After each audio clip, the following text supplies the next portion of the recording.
Asalaamu calaykum waraxmatullaahi wabarakaatu. Mar kale ku soo dhawaada madasha furan. Maanta waxaanu joognaa magaalada Calgary.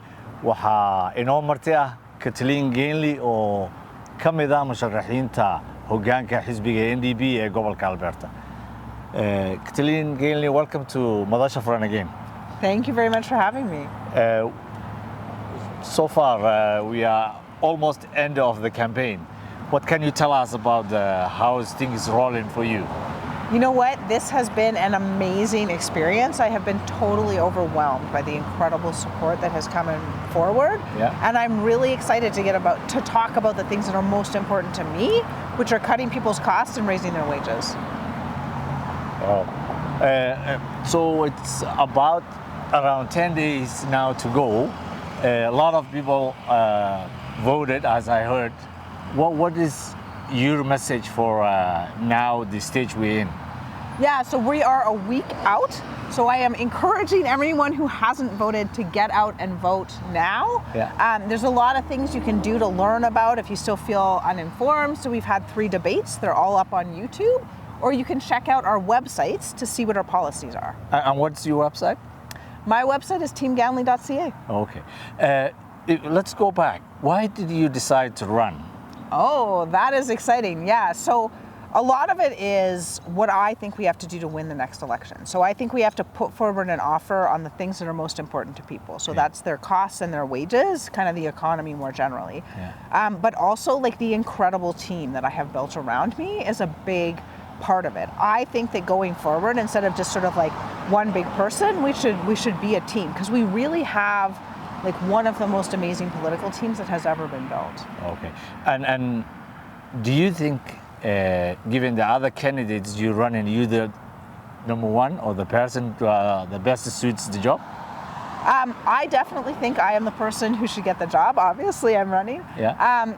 I think what makes me a little different is the style of leadership I'm running on. So instead of like, let's measure our strength by, one big personality, or let's measure our strength by how much we attack the UCP, I think that what we need to do is put forward a team and put forward a bunch of ideas, right? I actually think that it's more brave to put forward your ideas for people to see than it is to attack someone else. And so I think that is what we need to do to win the next election.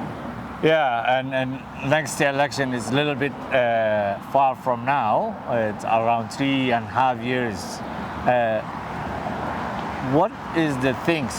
You have been MLA for 2 terms, you've been minister. You obviously know what's going on and what the most people of Alberta thinking about what the government should do. But now you've been in a campaign trail. Are there things that you're hearing from the majority of the people? Yeah, so I think in my MLA office, what we hear about most is probably healthcare, or people not being able to access healthcare, but also people can't afford the basics, right? So they can't afford their rent or their mortgage, they can't afford their electricity bill, their insurance. So those are all things I'm talking about in the campaign. Yeah. So I think, those are probably the biggest issues for people right now. And I think those are things we can hopefully press this government to address. But I think in the longer term, what we need to do is form government in order to address these issues. Some may say the reason why people cannot afford the rent, they cannot pay their bills, it's something out of the government's hand. It's not Alberta's power to decide how the price is changing, the inflation, and how the economy runs. So what would you say to those? So I would say that there actually is a lot the government can do. So the government can offer people public auto insurance. That has been shown. Auto insurance in places where there's public auto is much, much less expensive, right? So it's more expensive in Alberta than it is other places. The provincial government can do that. Our electricity bills are also way higher here than they are in other places, and that's within the provincial jurisdiction as well. So they could stop companies who are generating massive profits off the back of people from doing that. We call that price gouging in other sectors, and we should call it the same thing here. So the government can do something about that.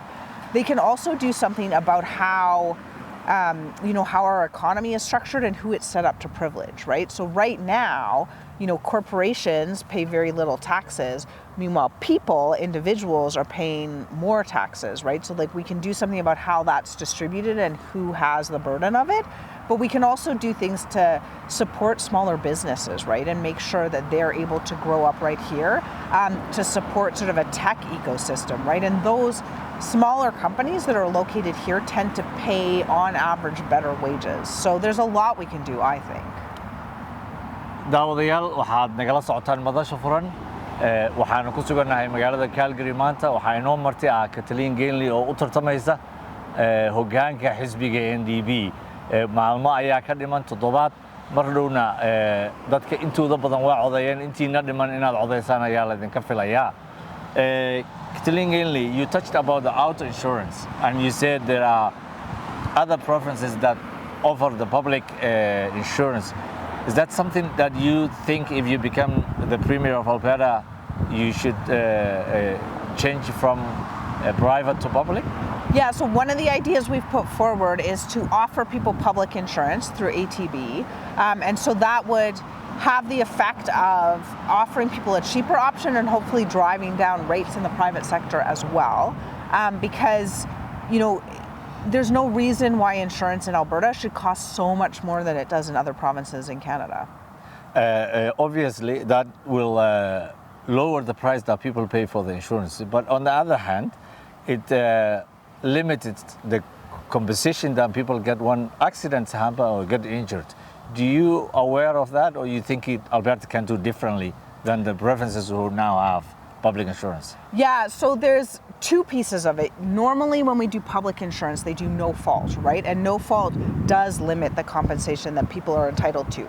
Now there are solves to that, right? Like you can have sort of excess insurance that you can buy. So there are solutions to that problem, but it's usually the no fault component that creates that problem. What we're proposing to do is to offer public insurance to compete in the private market as it exists currently to hopefully drive down the costs.